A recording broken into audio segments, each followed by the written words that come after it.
एक 22-23 साल का लड़का लड़कियों के जो कपड़े होते हैं, जीन्स टॉप, चुनरी सूट पजामी, उन्हें अपनी बाइक पर रख कर के गली गली मोहल्ले मोहल्ले गांव गांव शहर शहर जा कर के बेचा करता है।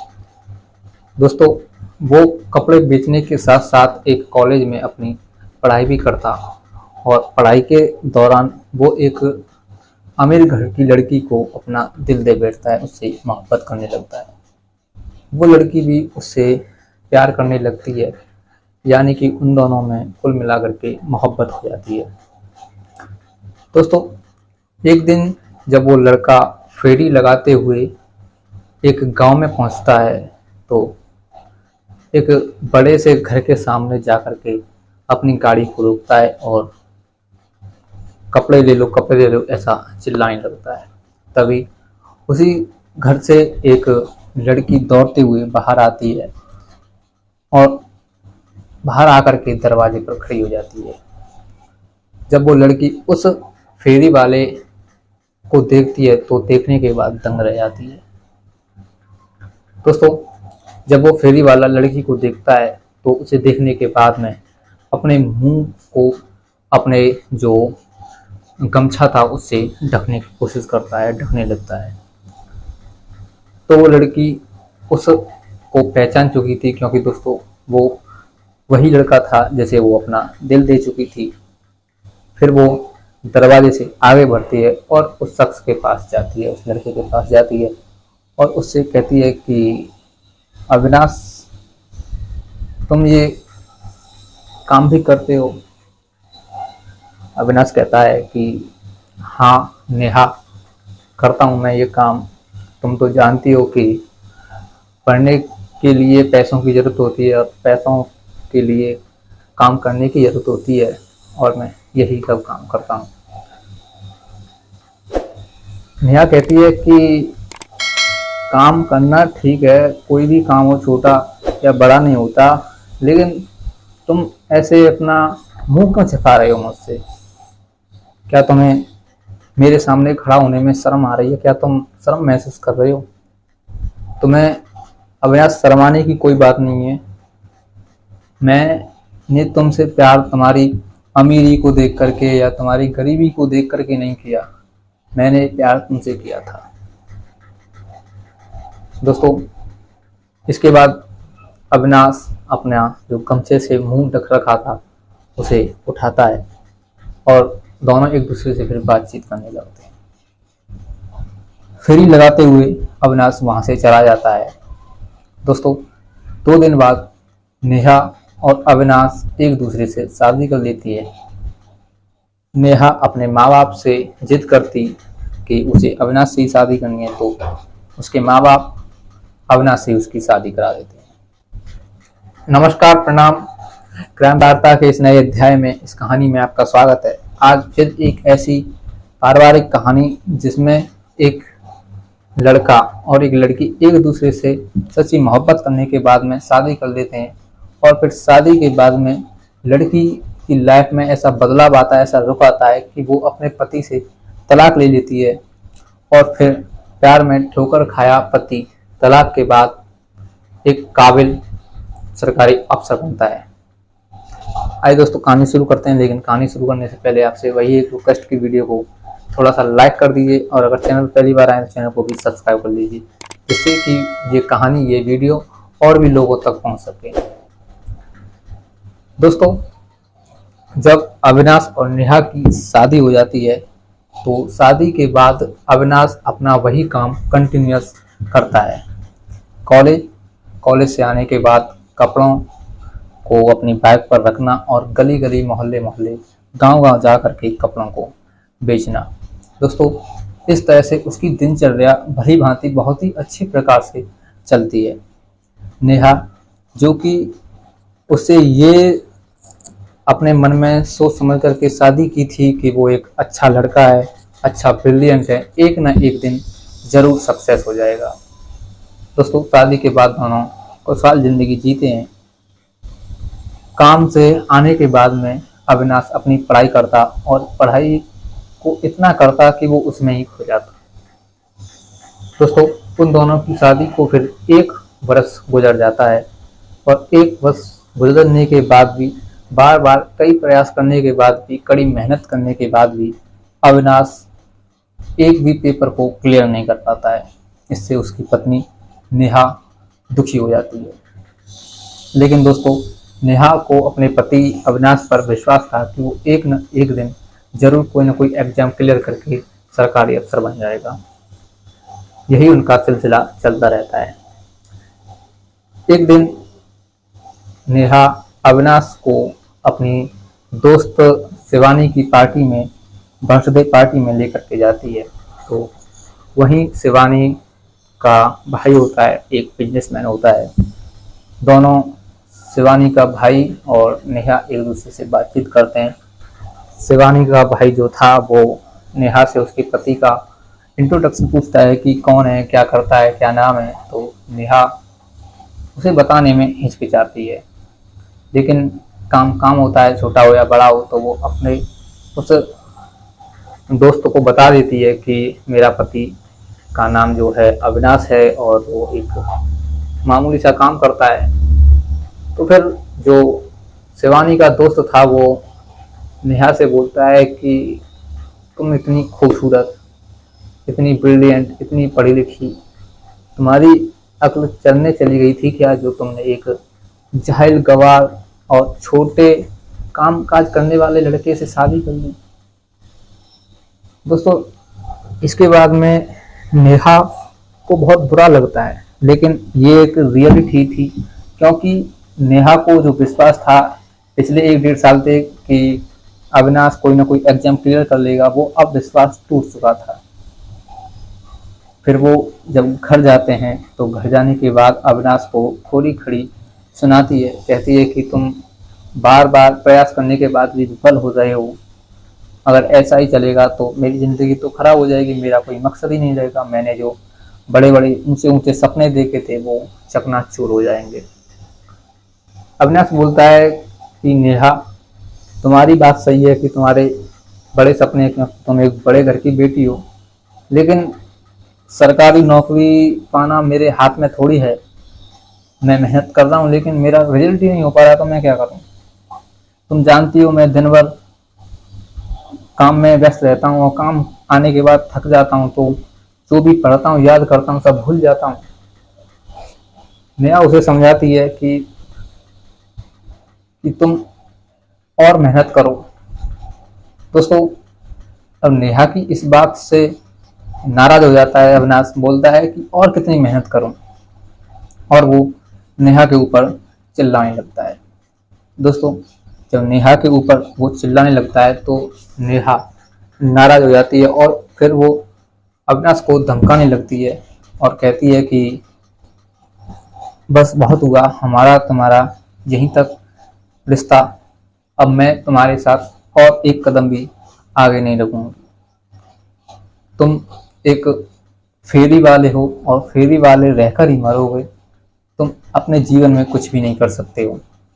मैंने क्या क्या सपने देखे थे कि मैं तुमसे शादी कर लूंगी तो तुम एक ब्रिलियंट हो, जल्द से जल्द सरकारी अफसर बन जाओगे, लेकिन तुमने कुछ भी हासिल नहीं किया, मेरे सपनों को चकनाचूर कर दिया।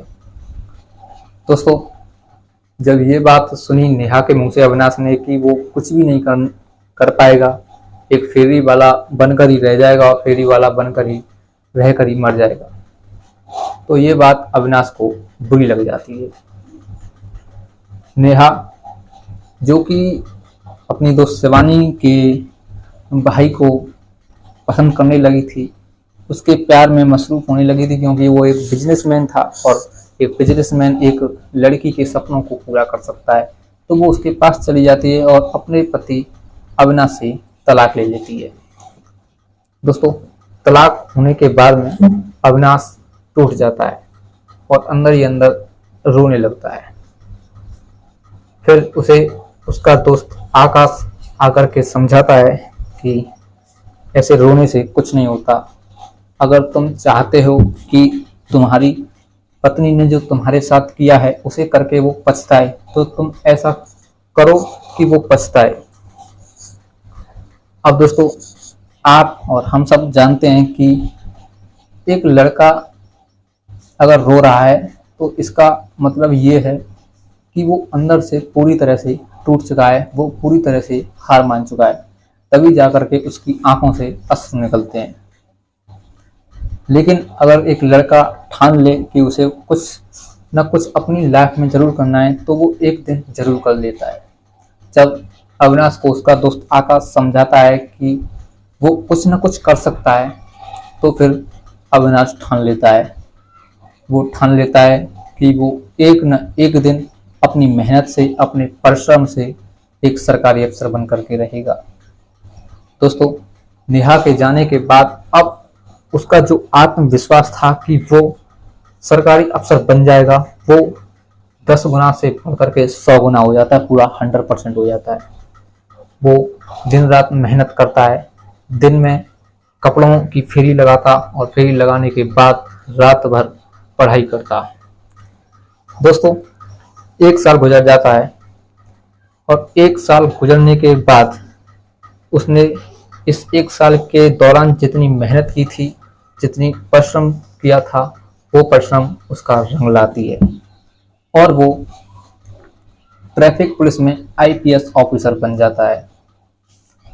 दोस्तों, आईपीएस ऑफिसर बनने के बाद उसके आगे 2 गाड़ी पीछे 2 गाड़ी पीछे चला करती, यानी कि वो एक जिले में आईपीएस ऑफिसर की भूमिका में नजर आता है ट्रैफिक पुलिस में। 1 साल के बाद में जो उसकी पत्नी नेहा थी, वो अपने पति जो शिवानी का भाई था उसके साथ खुशी खुशी रह रही थी। एक दिन वो जो नेहा का पति था वो एक मेन रोड से, एक हाईवे से, टोल प्लाजा से होते हुए कहीं दूसरे शहर में जाता है। तो टोल प्लाजा पर उसे पकड़ लिया जाता है, क्योंकि दोस्तों जब उसकी गाड़ी की चेकिंग हुई तो गाड़ी की चेकिंग के दौरान उसकी गाड़ी से कोकीन, शुगर और जो सफ़ेद ड्रग्स होती है वो निकलती है, अफीम, गांजा, सब कुछ तरह का जो नशीला पदार्थ था वो निकलता है। तो पुलिस उसे वहीं टोल प्लाजे पर दबोच लेती है। दोस्तों, जो टोल प्लाजा पर था वो अविनाश का दोस्त आकाश था। आकाश जो कि अविनाश का बहुत ही परम मित्र था, जब वो देखता है कि वो अविनाश की तलाकशुदा पत्नी नेहा का पति है तो और भी ज्यादा आग बबूला हो जाता है और उसे वहीं टोल प्लाजा पर मारने पीटने लगता है। और वो नेहा को फोन मिलाता है कि मैंने तुम्हारे पति को पकड़ लिया है और अगर तुम इसे बचाना चाहती हो तो तुरंत ही इस टोल प्लाजा पर, इस टोल नाके पर आ जाओ। दोस्तों, नेहा जब ये सुनती है कि उसके पति को पुलिस ने गिरफ्तार कर लिया है तो वो तुरंत ही उल्टे सीधे पैर जैसे चलती वैसे ही दौड़ जाती है और उस टोल प्लाजा पर आकर के खड़ी हो जाती है। जब वो देखती है कि टोल प्लाजा पर जो पुलिस अफसर ने पकड़ रखा है वो कोई और नहीं बल्कि अविनाश का परम मित्र आकाश है। वो आकाश के हाथ पैर जोड़ने लगती है, कहती है कि आकाश भैया प्लीज छोड़ दो मेरे पति को, ये इनका सामान नहीं है, ये किसी ने इन्हें फंसाने के लिए इनकी गाड़ी में रखा है। वो मतलब पूरी तरह से हाथ पैर जोड़ने लगती है। आकाश नेहा को कहता है कि तुम्हें मेरे हाथ पैर जोड़ने की कोई जरूरत नहीं है, तुम्हें जिस शख्स के हाथ पैर जोड़ने चाहिए थे तुमने उस समय उस शख्स के हाथ पैर न जोड़ करके उसे धक्का दे करके बाहर निकाल दिया। अब तुम्हारे इस पति का फैसला मेरे बड़े साहब ही करेंगे।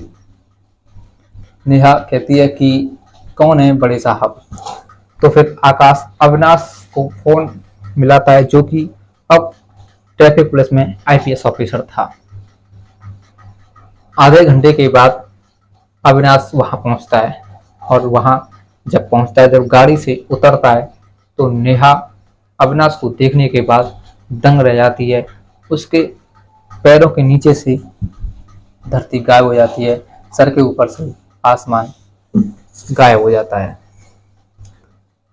नेहा दौड़ते हुए अविनाश के पास जाती है और उसके पैरों में लिपट कर गिर करके रोने लगती है और रहम की भीख मांगने लगती है। कहती है कि साहब, मेरे पति को छोड़ दो, इन्होंने कुछ भी नहीं किया है, इन्हें किसी ने फंसा दिया है। अविनाश जब देखता है कि उसके कदमों में उसकी तलाकशुदा पत्नी नेहा है, तो वो फिर उसे छुड़ाने की कोशिश करता है और पीछे हट जाता है और कहता है कि नेहा, तुम देख रही हो ये वर्दी? आज ये वर्दी उसी शख्स ने पहन रखी है जिसे तुमने कभी आज से 1 साल पहले ये कहकर के धिक्कार दिया था, ये कहकर के ठुकरा दिया था कि मैं कुछ भी नहीं कर पाऊंगा। तुम गलत थी नेहा। देखो, आज मैं एक आईपीएस ऑफिसर की सरकारी यूनिफॉर्म पहन करके खड़ा हूँ। दोस्तों, इन बातों को सुनने के बाद में नेहा की आंखों से आंसू टपकने लगते हैं। वो पूरी तरह से इमोशनल हो जाती है और रोने लगती है और हाथ पैर जोड़ते हुए अविनाश से कहती है कि अविनाश, मुझे माफ़ कर दो। ये मेरी खता थी, ये मेरी गलती थी कि मैं समय रहते तुम्हें पहचान न सकी। ये मेरी भूल थी कि मैंने तुम्हें इतना बुरा भला कहा। मुझे माफ़ कर दो और मेरे पति को छोड़ दो। अविनाश कहता है कि नेहा, तुम्हें माफ़ करना या न करना मेरे हाथ में है, लेकिन तुम्हारे पति को छोड़ना या नहीं छोड़ना ये मेरे अधिकार में नहीं है। इसका फैसला तो अदालत करेगी। तुम्हारे पति की गाड़ी में नशीले सामान पाए हैं।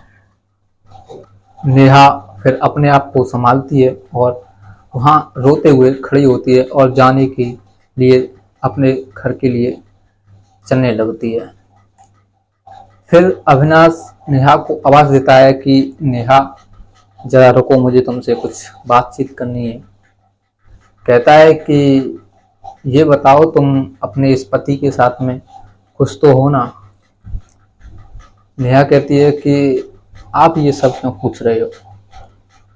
अविनाश कहता है कि मैं तुमसे ये सब इसीलिए पूछ रहा हूँ, अगर तुम्हें मेरी ज़रूरत हो, अगर तुम्हारा पति तुम्हारे साथ लड़ाई झगड़ा करता हो तो तुम मुझे बेझिझक बता सकती हो। मैं तुम्हारे लिए कुछ करना चाहता हूँ। नेहा बोलती है कि मैं अपने पति के साथ खुश हूँ, लेकिन मैंने जो सपना देखा था वो आज तक मेरा पूरा नहीं हुआ है। अविनाश बोलता है, अगर तुम्हारा सपना पूरा नहीं हुआ है तो मैं तुम्हारा सपना पूरा कर सकता हूँ, अगर तुम चाहो तो। दोस्तों, इतना ही कहता है अविनाश, तभी नेहा अविनाश के सीने से लिपट जाती है और रोने लगती है।